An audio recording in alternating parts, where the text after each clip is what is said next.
Patuloy na binabantayan ng pamahalaan ang usapin hinggil sa mga umano'y pagkukulang at posibleng pananagutan ng prime water sa gitna ng mga ulat na maaaring i-take over na ito ng isang pribadong kumpanya.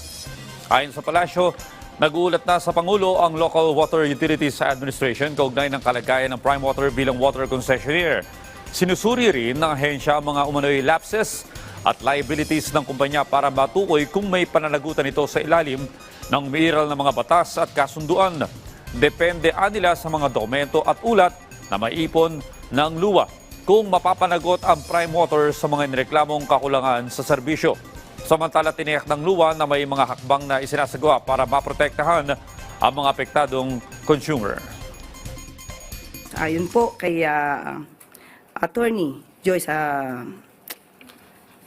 Salonga, maglalabas sila ng memorandum circular this month para hindi maputulan ng water service ang mga concessionaires.